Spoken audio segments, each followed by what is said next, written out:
Final na, hindi na kasama sa balota si Edgar Erice para sa 2025 congressional race sa Caloocan ayon sa Commission on Elections. Tiniyak ni COMELEC Chairman George Garcia na hindi nalilitaw ang pangalan ni Erice sa balota sa kawalan niya ng temporary restraining order mula Supreme Court.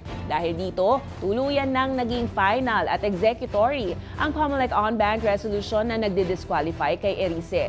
Ito'y kahit na naghain ng petisyon for certiorari sa Supreme Court si Erice. Samantala, mag-uumpisa naman na ang pag-iimprenta ng mga balota sa Lunes, January 6, kung saan nakalagay ang 66 na senatorial candidates at 155 na party list groups.